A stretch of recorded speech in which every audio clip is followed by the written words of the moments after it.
यहाँ पर आवाज़ आ रही है ना? वर्णन चल रहा था एकादश स्कंद में भगवान श्री कृष्ण माता वसुदेव और देवकी को नारद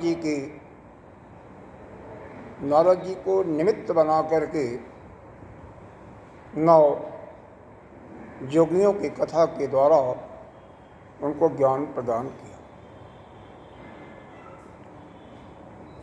पश्चात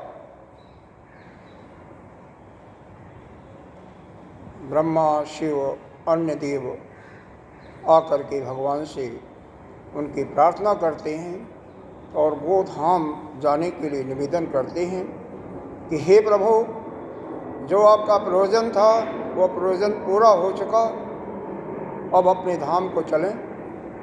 धाम सूना हो रहा है, हम लोग भी दुखी हैं, आपके बिना हम लोगों को भी आनंद नहीं आ रहा। भगवान कहते हैं प्रयोजन तो पूरा अवश्य हुआ, लेकिन थोड़ा सा बचा हुआ है। जदुवंशी भी हमारे ही कुल के, यह भी बल में, धन में इत्यादि में बहुत बढ़ गए हैं। इनका भी, इनके नाश की प्रक्रिया अभी श्राप के माध्यम से, संत के श्राप के माध्यम से शुरू हो चुकी है और जल्दी ही मैं आ रहा हूँ, आप लोग चलें। इस प्रकार से उनको आश्वासन दे करके भगवान बैठे ही थे कि उद्धव जी, जो उनके अंतरंग सखा हैं, बचपन से ही उनके साथ भोजन किए, खेले, उनके मन को जानते हैं। उद्धव जी को उत्सव मूर्ति के रूप से कहा जाता है। आप देखते होंगे कि विग्रह, 2 विग्रह होता है। एक तो चल विग्रह, जो कि स्थिर विग्रह, जो कि जिसको अचल कह सकते हैं, वह अपना जहाँ पर भी प्रतिष्ठान उनका स्थापना हुआ है वहाँ से कहीं उनको ले नहीं जाना होता है, वहीं पर वो स्थिर होते हैं। जब कोई उत्सव होता है, जैसे जगन्नाथपुरी में, वहाँ पर बैठे हुए हैं जगन्नाथ भगवान सुभद्रा जी के साथ,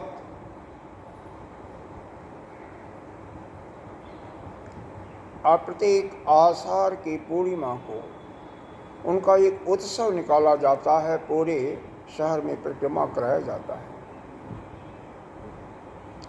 तो वह, उसको हम कहते हैं, छोटी सी मूर्ति होती है, उत्सव मूर्ति। जैसे दूसरा आप एग्जाम्पल ले लें, आप घर पर हैं, मंदिर है, भगवान की स्थापना है, अचल मूर्ति है, वहाँ पर आप पूजा नित्य करते हैं। कहीं जाना हुआ तो उसी भगवान का एक छोटा स्वरूप ले लिया और वह स्वरूप अपने साथ लेकर के आप चल रहे, उत्सव मूर्ति। चल, अचल तो वही रहेगा, लेकिन चल आप जहाँ जाएं वहाँ पर भगवान को स्नान करें, भगवान को भोजन कराएं। इस प्रकार से भगवान में नित्य प्रति श्रद्धा बनी रहे, इसके लिए यह ऐसा। तो यहाँ पर उद्धव जी भगवान के मन को जब समझ जाते हैं, भगवान से प्रार्थना करते हैं, हे प्रभु, मैं समझ गया कि अब आप गोलोक को सुधारने वाले हैं। आपके जाने के बाद धर्म का क्या होगा? अभी तो धर्म सुरक्षित था आपकी कृपा से। भगवान ने सोचा इनका भी तो थोड़ा सा मन को हल्का करना चाहिए, तो भगवान 9 योगियों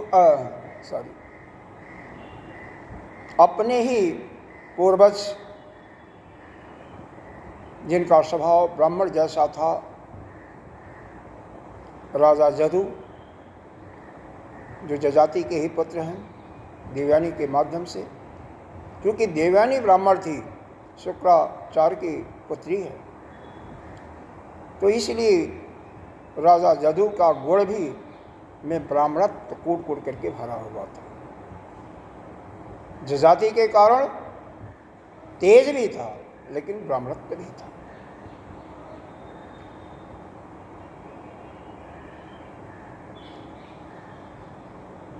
एक बार शिकार खेलते हुए उनको नदी के किनारे दत्तात्रेय भगवान से मुलाकात होती है। उनको जा कर के प्रणाम करते हैं और उनसे पूछते हैं, भगवान लेटे हुए हैं उसी रेत में, कि हे भगवान, आपके पास कुछ भी नहीं है, बिस्तर भी नहीं है, शरीर पर कपड़ा भी नहीं है ठीक ठाक, रहने का स्थान भी नहीं है, भोजन की तो कोई बात ही नहीं है, फिर भी आप किस प्रकार से इतने मस्त हैं, कोई किसी प्रकार की कोई चिंता ही नहीं। कृपा करके मेरे को भी बताएं, जिससे हम भी अपने आनंद में। दत्तात्रेय भगवान कहते हैं कि हमने 24 गुरुओं के द्वारा शिक्षा ग्रहण किया है। मैं तुम पर प्रसन्न हूँ, तुम्हें भी वह शिक्षा जो 24 गुरुओं से प्राप्त किया है उसका मैं वर्णन करता हूँ। आराम पूर्वक बैठो और कथा का श्रवण करो। कौन कौन 24 गुरु हैं? यही पंचमहाभूत हैं, इनकी तन मात्राएं 10 हो गए। सूर्य, चंद्र, समुद्र, अजगर, कबूतर 15 हो गए। फिर आता है आपका सर्प, या एक मधुमक्खी आता है, मधुमक्खी निकालने वाला, तीर बनाने वाला लोहार, पिंगला नाम की वेश्या आती है, एक बालिका, बालक, एक भंभीरी कीट होता है। इस प्रकार से लेकर के यह 24 गुरुओं की कथा सुना रहे हैं। तो आइए हम सुनते हैं। चश्मा पहना। इसके पहले 2-3 श्लोक मैं पढ़ता हूँ। इसको अगर आप याद कर सकें तो अति सुंदर है। जो नित्य पूजा करते हैं उसमें इसको ले सकते हैं। यह भगवान का चतुर्व्यूह है, जिसमें भगवान का नाम, बलराम, प्रद्युम्न और अनिरुद्ध चारों का नाम है। चारों को प्रणाम किया जा रहा है। क्यों? भगवान की 3 शक्तियां हैं, ज्ञान शक्ति, क्रिया शक्ति और प्रेम शक्ति। तो इस प्रकार से यह चक्रव्यूह बनता है। जब भगवान का रामा अवतार हुआ था उसमें भी 4 थे, लक्ष्मण, भरत, शत्रुघ्न और श्याम। तो क्या है? नमस्ते वासुदेवाय, नमः संकर्षणाय च, प्रद्युम्न अनिरुद्धाय तुभ्यं भगवते नमः। श्रीमद्भागवत 11 स्कंद का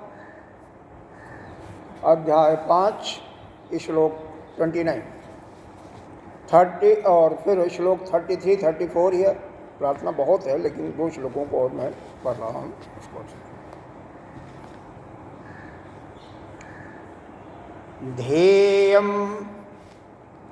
ध्येयं सदा परिवग्नं भीष्टदोहम्।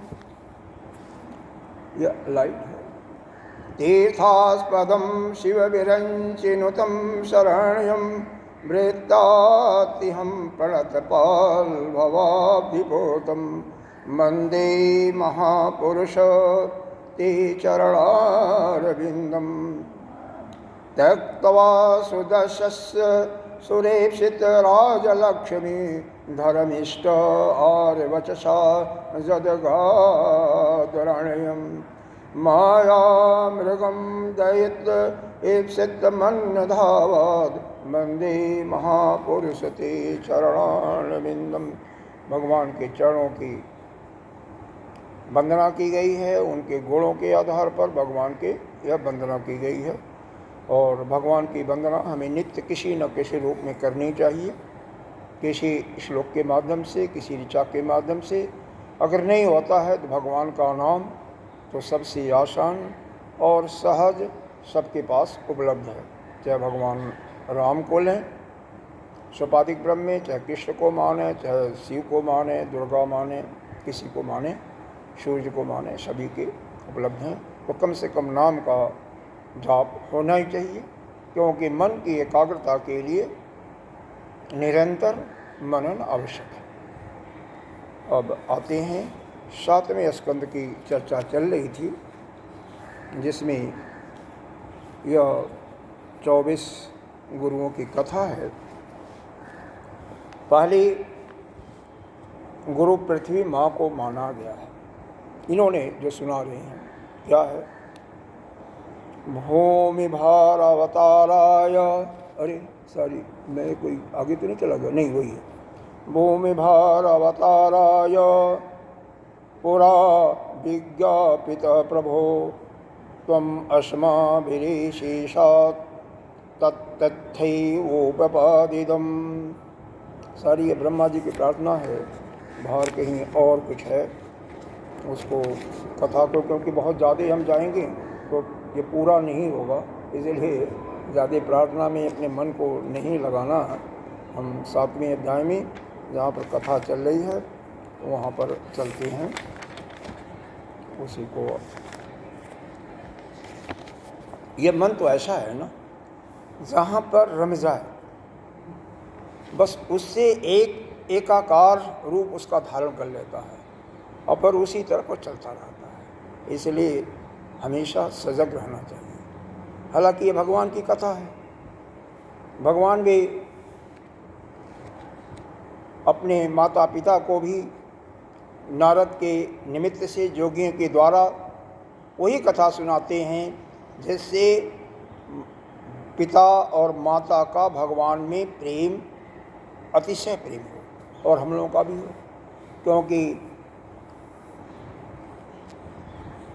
क्या क्या बताया गया, 1 मिनट के अंदर ही बात करते हैं। भागवत धर्म क्या है, यही बताया। मन से, शरीर से, वाणी से जो कर्म करते हैं भगवान को अर्पण करते हैं। फिर भक्त के लक्षण क्या है, 3 प्रक्रिया बताई गई, उत्तम, मध्यम, अन्य। रिपीट नहीं करूँगा। माया क्या है, माया को पार कैसे करें। माया चूँकि नारायण ने बनाया है तो उनकी ही पूजा अर्चना, उनको प्रसन्न करने के लिए माया से आप मुक्त होगे। तो नारायण कौन है, कर्म क्या है, जो शास्त्र के अनुकूल कर्म नहीं करता उसकी गति क्या होती है, नरक इत्यादि की गतियों का वर्णन किया। भगवान विभिन्न युगों में कौन कौन सा रूप धारण करते हैं, भगवान के कितने अवतार हुए, कौन कौन से अवतार हुए, भगवान की लीलाओं का वर्णन। इस प्रकार से इन जो बताया गया वो हमारे आप के लिए, क्योंकि भगवान के गुणों का, भगवान के लीलाओं का वर्णन सुन करके हमारा मन भगवान में ओत प्रेत हो जाए, इसके लिए यह सुनाया गया। फिर यह जो कथा सुनाई जा रही है 24 गुरुओं का, इसमें क्या है, देखो हमारे 10 इंद्रियां हैं, सभी मालूम है, नित्य प्रति इसकी चर्चा हो रही है। कछुआ को देखा होगा, कच्छप। जब कच्छप पर कोई संकट आने की संभावना होती है, चारों तरफ से कच्छप अपने इंद्रियों को अपने में समेट लेता है, फिर उस पर कितना भी प्रहार कीजिए उसको चोट नहीं लगता। तो यह जो 24 गुरुओं की कथा है हमें यही सिखाती है या सिखाएगी, जैसे आप सुनेंगे, कि पहला काम तो अपने इंद्रियों को अपने वश में रखना, क्योंकि हमारी इंद्रियां हमारे वश में नहीं रहेंगी तो हम असंग नहीं हो सकते, हमारे अंदर किसी न किसी के प्रति आसक्ति होगी। हमें अपना जीवन संयमित बिताना चाहिए, भोजन पर भी। यहाँ तक कि एक का उदाहरण देकर के हथनी है स्पर्श सुख के लिए, बताया कि काठ की भी औरत बनी हुई है तो उससे भी अपने को अलग रखो। काठ की भी अगर कोई स्त्री का स्वरूप बनाया, प्रतिमा बनाया, तो उससे भी आप दूर रहो। अरे हम लोग किसी पुराण के माध्यम से पिताजी बचपन में सुनाते थे,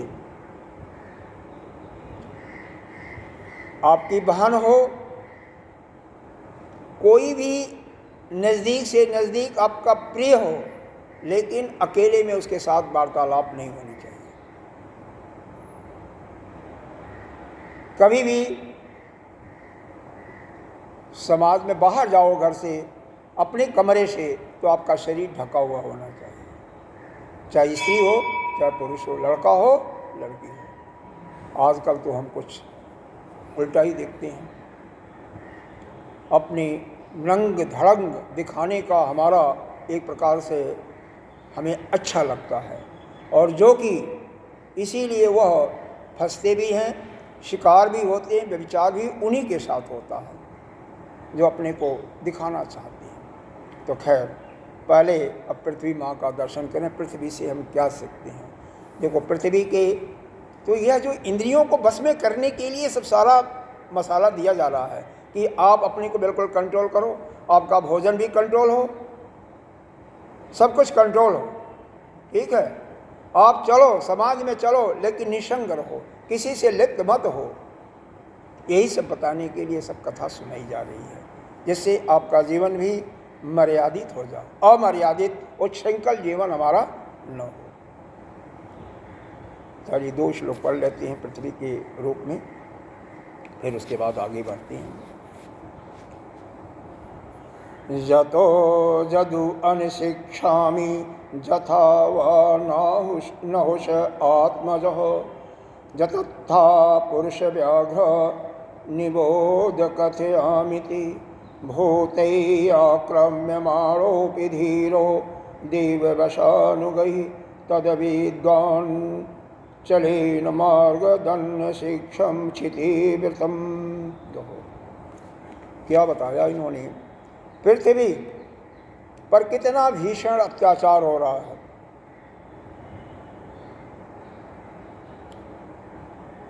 फिर भी पृथ्वी किसी से चिल्लाती है क्या? रोती है? कभी नहीं। तो यह जो सहनशीलता की जो शक्ति है पृथ्वी की, धैर्य की, वह आप भी अपने अंदर धारण करें। हे जदु, राजा जदु, यह 2 शिक्षा हमने पृथ्वी माँ से लिया है कि हमें हमेशा धैर्य रखना चाहिए, अत्याचार होता रहे, क्योंकि अत्याचार करने वाला जो सामने दिखाई दे रहा वो नहीं कर रहा, कारण कुछ और है। कारण क्या है? वह किस परिस्थिति में कर रहा है, उसके मूल में आप जाओगे तो मालूम होगा। कोई आपको गाली दे रहा है, प्रहार कर रहा है, तो उसका दोष नहीं है। दोष वास्तव में तो आपके पिछले कर्मों का ही है। इसलिए आप किसी से विचलित मत हो। पृथ्वी के जैसे पृथ्वी सहनशील है, धैर्य उसके अंदर वैसे ही रहो। यही नहीं, पृथ्वी के ही विकार हैं, पेड़ पौधे पहाड़ इत्यादि क्या करते हैं? कोई वृक्ष है, फल देता है तो अपने खाता है क्या? कुछ सभी के लिए। तो उसी प्रकार से आप भी सभी को बांटो, जो कुछ आपको है उसको इकट्ठा मत करो, सबको बांटो समान रूप से। कोई यह नहीं है कि यह अमुक है वो अमुक है, बिना किसी को चेहरा देखे सबको बांटो। इकट्ठा करो, परिश्रम करो, लेकिन इकट्ठा करके फिर सबको दान कर दो, अपने पास मत रखो। फिर दूसरा क्या आया? वायु।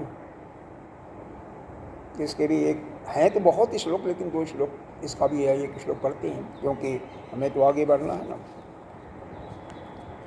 प्राणवृत्तैव संतोष्य मुनिनैव इंद्रिय प्रियैः ज्ञानं यथा न नश्येत नावकीत भंगमनः विषय विषयेश विषन जोगी नाना धर्मेषु सर्वतः गुण दोष पे आत्मा न विशेषते वायुवत।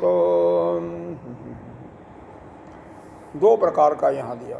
वायु हमारे अंदर है और वायु हमसे बाहर है। दोनों के गुण अलग अलग हैं।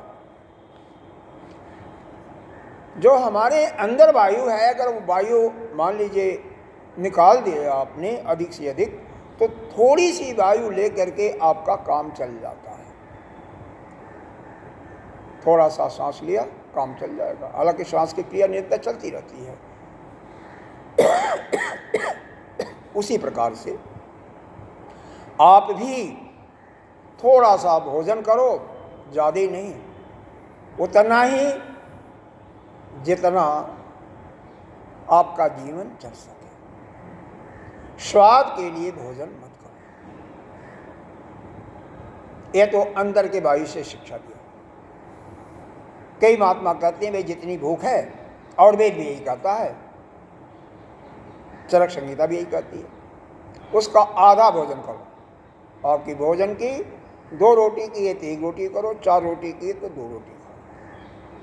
1 क्वार्टर पानी के लिए रखो और 1 क्वार्टर आकाश के लिए, वायु के लिए खाली रखो। पूरा ठूस ठूस करके भोजन करोगे तो व्याधियां तो शरीर में आएगी, साथ ही भगवान का जो चिंतन करना चाहिए, मनन ध्यान, वो सब भी नहीं कर पाओगे। आलस्य में ही डूबे रहोगे, तमोवृत्ति में रहोगे। इसलिए भोजन पर पहला काम हमें कंट्रोल करना चाहिए। शिक्षा यहाँ पर दिया गया वायु जो अपने अंदर है, वायु जो बाहर है। हवा चल रही है, आप देख रहे होंगे कितनी गंदगी से भी जाती है, सुगंध से भी जाती है, तो क्या वायु उससे आसक्त होती है? उस गंदगी को, उस जहाँ पर गंदगी है वहाँ पर आपका भास हो सकता है कि यहाँ पर गंदा है। थोड़ी दूर जाने के बाद आपको गंदगी मालूम होती है। वहाँ पर इत्र फुलेल भी छिड़का हुआ है तो भी थोड़ी दूर के बाद कुछ नहीं, बिल्कुल एक समान हो जाता है। उस मतलब क्या हुआ? वायु जो है, जो भी रास्ते में उसके मिलता है, हर से असंग रहती है, निसंग रहती है। उसी प्रकार से हम लोगों को शिक्षा दी जा रही है कि आप समाज में जाओ, करो, देखो, सब कुछ करो, लेकिन किसी से राग द्वेष मत करो। किसी से, सुबह बताया गया था ना, मूल कारण क्या बताया गया था? किसी से भी कभी भी अलग रहना, रहो भी तो बिल्कुल निसंग रहो। चाहे घर का संबंधी हो, पड़ोसी हो, आपका ही अपनी औलाद हो, उससे सब काम करते हुए बिल्कुल कोई किसी प्रकार का अपने अंदर भाव मत बनाओ, क्यों जिसको आपने अपना बना लिया वहीं पर जीव भाव आता है। इसीलिए किसी को भी अपना मत बनाओ, और वास्तव में आपका कोई नहीं है। अज्ञान के कारण ही हम अपने को यह मान लेते हैं कि हम करता हैं, यह हमारा है और यह तुम्हारा है। फलस्वरूप हम दुखी होते हैं। तो अगर तुम्हें हमेशा आत्यंतिक सुख में रहना है, आनंद में रहना है, तो किसी को भी अपना मत बनाओ। न किसी से के गुणों को लो, दोषों को लो। अगर कोई भक्त है, भगवान की चर्चा कर रहा है, संत है, तो उसके साथ रहने की तो पूर्ण रूप से आपको शिक्षा ही दी जाती है कि हमेशा संत का, भक्तों का, भगवान के भक्तों का संग करो। तो ये वायु की 2 शिक्षाएं आई। एक तो हमें कम से कम भोजन, जितना हमारा जीवन का गुजारा हो सके, अंदर की वायु से, बाहर के वायु से समाज में चोर मिले, डाकू मिले, महात्मा मिले, सबसे असंग रहो। चिपकना नहीं है, न किसी से सटो न किसी से हटो। यह देहाती कहानी है बस। बिल्कुल निर्लिप्त, किसी से भी नहीं। उसके बाद तीसरा क्या आता है? क्या वायु 2 तत्व हो गए,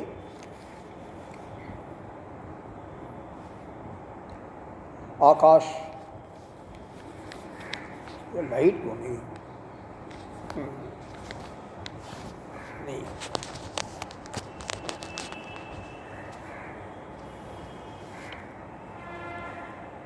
अंतरहितस्य ईस्तरजंगमेषु ब्रह्म आत्मभावेन समन्वितो व्यापत्य अव्यक्षेदम् असंगम आत्मनो मुनिर्नभस्तं विततस्य भावयितः।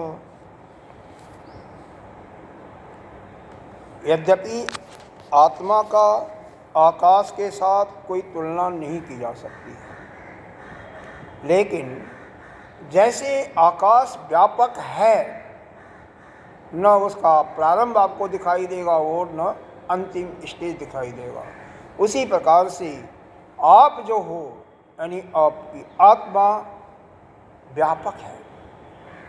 यद्यपि आकाश से बहुत बड़ा हमारी आत्मा है, बहुत व्यापक है, लेकिन फिर भी एक बताने के लिए, समझाने के लिए आकाश का उदाहरण दिया जा रहा है। तो फिर क्या है? जैसे आकाश निर्मल है, अगर बादल आता भी है तो थोड़ी देर के बाद बादल हट जाता है, आकाश वही स्वच्छ दिखाई देता है। उसी प्रकार से हमेशा आप निर्मल रहो, निसंग रहो, स्वच्छ रहो, व्यापक हो। जो अपनी आत्मा है अपने तक सीमित मत रखो कि ये मेरी आत्मा है, बल्कि सबकी आत्मा और हमारी आत्मा एक ही है। अब देखिए भागवत में और उपनिषद में अंतर क्या रहा है। अगर इसके गहराई में जाएंगे तो वेदांत की ही चर्चा है। क्यों? दोनों को लिखने वाले तो एक ही हैं, वेद व्यास जी।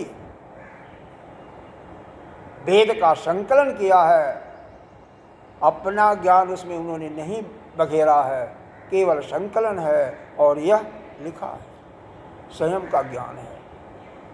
नारद जी से शिक्षा प्राप्त की थी, भागवत की कथा सुनी थी और उसके बाद से लिखा था। अब पढ़ेंगे जो भगवान नारायण ने ब्रह्मा जी को भागवत की कथा सुनाई, तो सिर्फ 4 श्लोक में, दूसरे अध्याय का, दूसरे स्कंद का 9वां अध्याय का 31 से 34 श्लोक। अहमेवा समीवाग्रे नान्य जस सत्संग परम पश्चात तस्य जो अवशेषम सो अश्यम ऋते अर्थम जत प्रतीयेत प्रतीयते च न आत्मनि तद्विद जन्मात्मा मायाम यथा आभास यथा तमः। इस प्रकार से 4 श्लोक में ही भागवत की कथा सुनाई थी। बाद में ब्रह्मा जी ने जब सनातन सनत कुमार को सुनाया तो थोड़ा सा बढ़ गया, उन्होंने नारद जी को सुनाया, थोड़ा सा और बढ़ गया। और जब नारद जी ने, क्योंकि सनत कुमार सनंदन इत्यादि ने नारद जी को 1 हफ्ते में सुनाया था, 7 दिन में, नारद जी भी फिर व्यास जी को सुनाए तो ये भी और विस्तार हुआ होगा।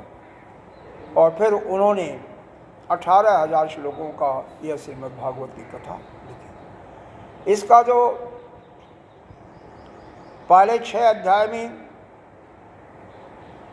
जो इसकी महात्म्य दिया गया है वो दूसरे पुराणों से लिया गया है, पद्म पुराण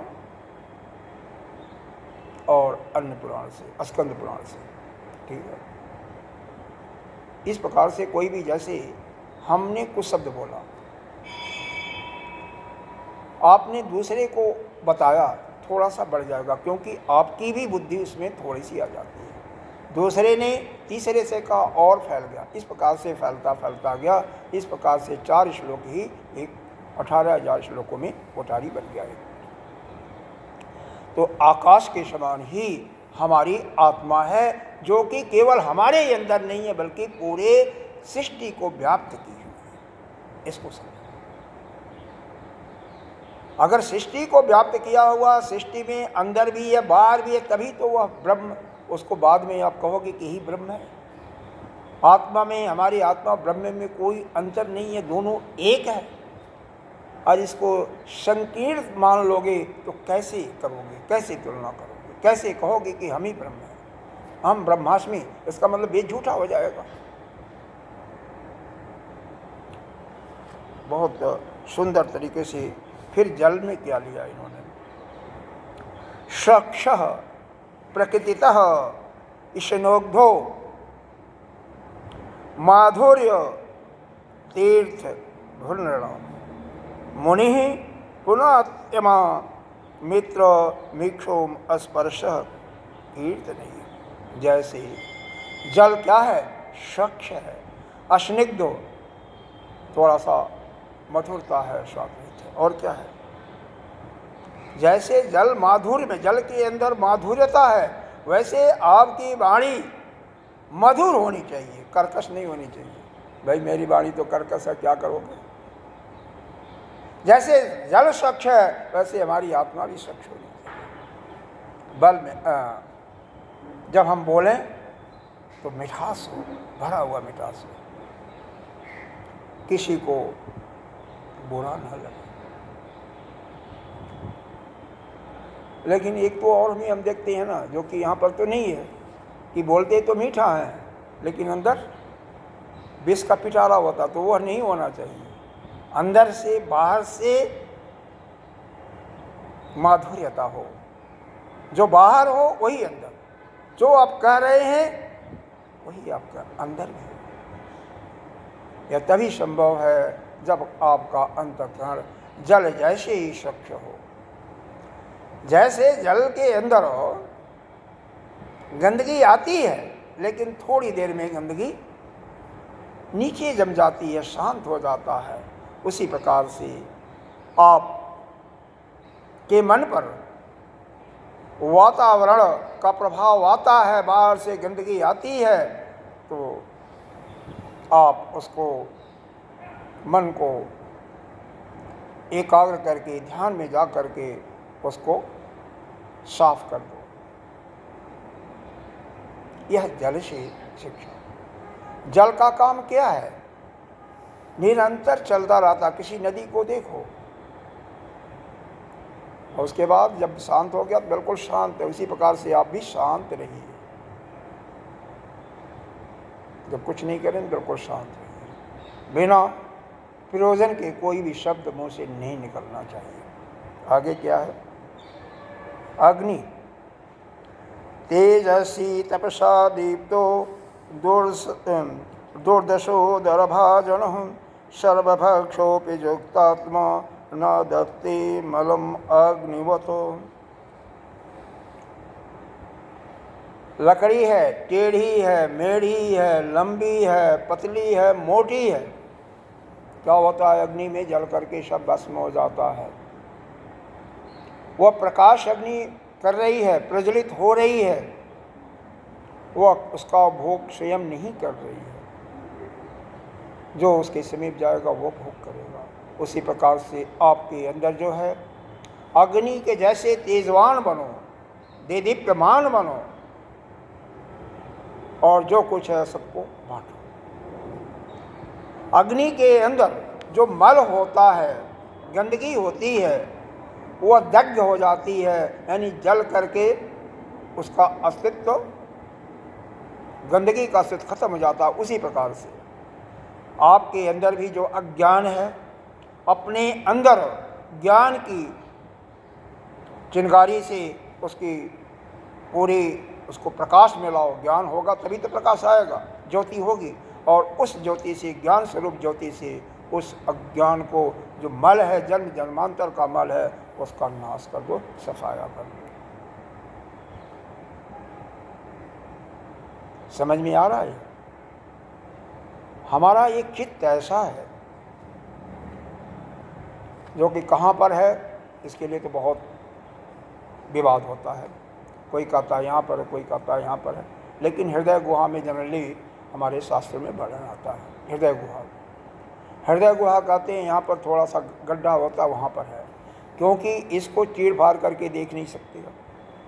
डॉक्टरों के अंदर अभी कोई ऐसी शक्ति नहीं बनी कि रक्त की एक बूंद भी बना लें। जो कुछ करते हैं इसी शरीर के एक अंग को निकाल करके दूसरे अंग में लगा देते हैं। रक्त है, रक्त आप डोनेट किया, फिर जो आपको ज़रूरत है वो group O positive, O negative, A positive, A negative, B positive, जो जैसा है फिर वो उसको दे देंगे। क्यों? उनके पास रक्त बनाने का कहीं कोई फैक्ट्री नहीं है, न बना सकता कोई। आज तक डॉक्टरों ने सब कुछ कर दिया लेकिन रक्त को नहीं बना पाया। तो यह अग्नि का गुण बताया गया और वह अग्नि का गुण अपने अंदर हमें धारण करना है। देखो अब ये पंचमहाभूत हो गए। कैसे? पहले क्या लिया गया? पृथ्वी को, जल को लिया गया, वायु को भी ले लिया गया, क्रम अलग से लिया गया है, आकाश को भी ले लिया गया, अग्नि को भी। ये पंच जो महाभूत हैं जिसके द्वारा हमारा यह शरीर या पूरी सृष्टि बनी हुई है, उन पांचों तत्वों को ले लिया गया। इन तत्वों से हमें क्या शिक्षा ग्रहण करनी चाहिए उस पर प्रकाश डाला गया। यह कौन कर रहा है? बताओ, आप ही बताओ कौन कर रहा है? नहीं स्वामी जी, कौन कर रहा है? यह शिक्षा कौन दे रहा है? दत्तात्रेय भगवान दे रहे हैं राजा जदु को। राजा जदु भगवान कृष्ण के ही वंशज हैं, जाति के पुत्र। और भगवान स्वयं उद्धव जी से इसे कह रहे हैं। वार्तालाप चल रही है भगवान श्री कृष्ण और उद्धव में। शिक्षा दी जा रही है भगवान के माध्यम से। राजा जदु को किसके द्वारा निमित्त बनाया गया? दत्तात्रेय भगवान। और वह शिक्षा किसको दी जा रही है? फिर हम लोगों को। ठीक है। और इसी में हंस, इसको उद्धव गीता यहीं से प्रारंभ होता है, इसको उद्धव गीता के रूप में कहते हैं। और बाद में हंस गीता, इसी के अंदर निकलेगा एक और गीता जिसका नाम है हंस गीता। भगवान नारायण स्वयं प्रकट होंगे हंस के रूप में आगे चल करके, 2-3 दिन के अंदर, 4 दिन के अंदर प्रकट होंगे इसी उद्धव गीता में से। गीता से गीता वर्णन कौन कर रहा है और वहाँ से कैसे कैसे कथा में से कथा निकलती चली जा रही है।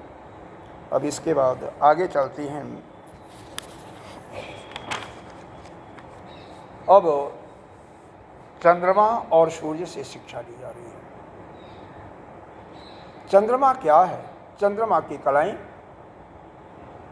प्रकृति के अनुसार प्रतिदिन घटती या बढ़ती रहती है, लेकिन चंद्रमा तो एज इट इज रहता है ना। चंद्रलोक में हमारे पृथ्वी से, यहाँ भारत देश से भी लोग जा पहुँचे हैं। अभी पीछे खबर सुना होगा, और भी लोग गए हैं, दूसरे देश के भी लोग। लेकिन वहाँ पर अपने किया, वहाँ पर यह भी पाया कि जल भी है, पहाड़ भी है। इसका मतलब वहाँ पर जीवन हो सकता है।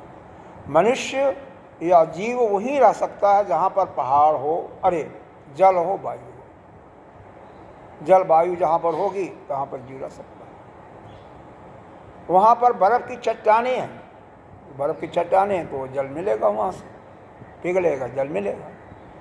इसीलिए यह हमारे वैज्ञानिक या दूसरे देश के वैज्ञानिक इसका पता कर रहे हैं कि यहाँ के भीड़ भाड़ को वहाँ खदेड़ो। लेकिन खैर हमें इससे नहीं लेना देना है। हमें तो यह है कि चंद्रमा जैसे प्रतिदिन घटता बढ़ता रहता है, बावजूद एक जैसा है, उसी प्रकार से हमारे पास हमें बुखार आए, हमें खांसी जैसे मेरे को आई है, या कोई अन्य छोटी मोटी कोई भी बीमारी आ गई, लेकिन हमें उससे दुखी नहीं होना। हमें तो अपने स्वरूप में मस्त रहना है। क्यों? हम शरीर नहीं है, इसका हमें हमेशा भान होना चाहिए। यह शरीर पीड़ित हो रहा तो हमारा क्या लेना, हमारा क्या मतलब है? शरीर को जहाँ अपना माना तहाँ दुखी हुए। और हमें सबसे बड़ी खुशी की बात है, हम लोग तो बुढ़े हैं, जो सीखना था सीख गए, जो पाना था पा चुके, करना था कर चुके। लेकिन हमारे नौजुवक जिस समय इस शिक्षा को अपने अंदर धारण करेंगे और धारण करने के बाद जब इसका प्रचार पूरे विश्व में करेंगे तो निश्चित रूप से हमारा देश अभी भी देख रहे हैं विश्व के उच्च शिखर की तरफ जा ही रहा है और सबसे प्रथम नंबर पर ही आएगा। लेकिन होता क्या है, नौजुवक इस शिक्षा को ग्रहण करने का प्रयास बहुत बहुत कम, नगण्य जैसे है। और कि मेरी हम वास्तविक शिक्षा तो यही है, क्योंकि जीव का मनुष्य जोनी मिलती है आसानी से नहीं मिलती है, नाना किसी जन्म के पूर्ण होते हैं तो मनुष्य जोनी मिलती है। मनुष्य जोनी जिसको प्राप्त हो गई उसका मुख्य कर्तव्य है कि इस जन्म मरण का जो ये संसार सागर है इसे उत्तीर्ण हो जाए, यानी पुनः इस भावसागर में न आवे, यानी पुनः उसका जन्म न हो। अगर हम चाहते हैं कि पुनः हमारा जन्म न हो तो इसके लिए हमें बचपन से ही अथक प्रश्न करना पड़ेगा। वह प्रश्न क्या? आचार्य से, गुरु से शिक्षा ग्रहण करके और उस रास्ते पर स्वयं चलना पड़ेगा। अगर स्वयं नहीं चलेगा, स्वयं परिश्रम नहीं करेगा तो उसके हृदय में कैसे ग्रहण होगा। मान लीजिए कथा सुना आपने, इस कथा का श्रवण तो किया, अगर मन एकाग्र नहीं है, शरीर स्थिर नहीं है तो मन एकाग्र नहीं होगा। अब मन एकाग्र नहीं है तो एक कान से सुना दूसरे कान से चला जाएगा, कोई फायदा नहीं। आपने समय का दुरुपयोग किया। बिल्कुल एकाग्र होकर के कथा जितनी देर सुनो एकाग्र होकर के सुनो, फिर सुन लिया, उसका बाद में जाकर के मनन नहीं किया तो वह निकल गया, आधा निकल जाएगा। अब मनन करने के बाद निध्यासन ध्यान की गहराई में जाए और उसका पुनः एक बार अगर स्वादन कर लें तो फिर वह धीरे धीरे आपके हृदय में बैठ जाएगा। वो बैठाना है, नहीं तो सुनने से केवल कुछ नहीं होता है, लाखों बार सुनते रहो। कई ऐसे साधक हैं कि भागवत की कथा 2500 बार सुने हैं अच्छे अच्छे गुरुओं से, लेकिन ज्ञान नहीं हुआ, मुक्ति नहीं मिली। क्यों नहीं मिली? और एक धुंधकारी नामक भूत जो प्रेत बन गया था, एक बार कथा सुनने से 7 दिन के अंदर मुक्त हो जाता है, उसके लिए विमान आता है। तो श्रवण करने के बाद मनन और निध्यासन अति आवश्यक है। निध्यासन का मतलब ध्यान की गहराई में जा करके उसका अपने अंदर अनुभव करना। ये जो सीख रहे हो गुरुओं की कथा, वो अपने जीवन में जब तक नहीं लाओगे, व्यवहार में नहीं लाओगे, कोई फायदा नहीं। आपको ज्ञान आ भी गया, जब तक आपके व्यवहार में नहीं आएगा तो उससे क्या लाभ? व्यवहार में लाना है। जो पीछे भक्त के लक्षण बताया गया था, उत्तम भक्त के, अरे नहीं, उत्तम भक्त के तो मध्यम भक्ति के लक्षण तो अपने पास होना चाहिए, व्यवहार में करना चाहिए। मध्यम का भी आ जाएगा तो उत्तम का भी आ जाएगा। अगर वो नहीं आया तो कैसे, क्या करोगे? ज़्यादा कथा सुनने से भी कुछ होने वाला नहीं है। थोड़ा सुनो लेकिन अंदर धारण हो जा, आपके व्यवहार में दिखाई दे कि हाँ यह सत्संगी है। अगर हमारे में और एक बाहर एक गृहस्थ है या सर्विस कर रहा है, उसके व्यवहार में दोनों में अंतर नहीं है तो कैसे कोई उसको डिफ्रेंशिएट करेगा? कैसे कोई अंतर कर सकते हो? उसका व्यवहार जैसा वैसा ही आपका व्यवहार है, तो क्या अंतर आया? हमारा व्यवहार यह बताता है कि हमारे अंदर ज्ञान की प्रतिभा, ज्ञान की अग्नि जगी है, प्रज्वलित है। और जब तक व्यवहार में नहीं उतरेगा तब तक कोई लाभ नहीं है। उसको उतारना है, पहले सुनना, मनन करना और फिर उसको हृदय में अच्छी तरह से दृढ़ता करके। इसीलिए श्रुति माता या शास्त्र बारंबार उसको बताते हैं। इसीलिए एक ही को बारंबार इसीलिए रिपीट किया जाता है कि आपके हृदय में वो बैठ जाए, क्योंकि बैठेगा तभी जाकर के आपके व्यवहार में वो आएगा। और ध्यान नहीं करोगे तो कुछ नहीं होगा। तो कम से कम ध्यान तो निश्चित रूप से करो ही, आदत बना लो कि दोनों समय कम से कम 2 समय सुबह शाम अवश्य करें। आगे चलिए, फालतू बातें भी नहीं होना चाहिए। सूर्य, चंद्रमा के बाद सूर्य। सूर्य क्या है? 100 घड़े रख लो, सूर्य का प्रकाश आने दो, तो क्या होगा? हर घड़े में अलग अलग रख लो, किसी में मदरा, किसी में दूध, किसी में घी, किसी में दही इत्यादि कोई अन्य चीज़ें रख दो। हर एक का गंध अलग अलग होगा, स्वभाव अलग होगा, लेकिन है क्या? प्रतिबिंब एक ही सूर्य का है ना। उसी प्रकार से यह समझो कि हम सभी के अंदर एक ही आत्मा है, एक ही है, अलग नहीं है। लेकिन जैसा हमारा अंतःकरण है, जैसे हमारे अंतःकरण में पिछले जन्मों के संस्कार भरे हुए हैं, वैसा ही हम व्यवहार करते हुए दिखाई देते हैं। तो अपने उस अंतःकरण की मल को साफ करना है, दूर करना है। जिस प्रकार से सूर्य अपने प्रकाश को केवल अपने लिए नहीं लेता बल्कि सबके लिए देता है, चाहे चोर हो, डाकू हो, बेईमान हो, संत हो, सबको बराबर से देता है। उसी प्रकार से हमें भी जो अपना ज्ञान है या हमारे पास जो कुछ पूंजी है सबको देना, इसको व्यवहार में लाना है। इसके बाद क्या है? अरे ये तो बहुत सुंदर कथा एक आ रही है कपोत का, इसको कथा को कम से कम समाप्त करेंगे, 2-4 मिनट फालतू भी हो जाएगा, ज़्यादा नहीं लेंगे, 2 मिनट। कपोत की कथा। एक कबूतर था, एक इसका क्या है? न अतिशयन प्रसंगो वा कर्तव्य कापिके नचित कुर्बन विद्येत संतापम कपोतैव दीनधि। एक जंगल में एक कबूतर रहता था। जैसे हमारी आपकी शादी हो जाती है तो 2 हो जाते हैं, उसी प्रकार से कबूतरी हो गई, कबूतर हो गए। दोनों में बहुत प्रेम था। कबूतरी जो थी इतनी खुश रहती थी कि जो भी इच्छा होती थी कबूतर अथक प्रयत्न करके, परिश्रम करके उसको देता था। ठीक है। समय के बाद बच्चे हो जाते हैं छोटे छोटे।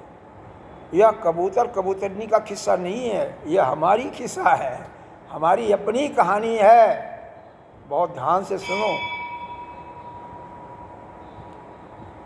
क्योंकि आप भी स्नेह करते हो, सभी करते हैं।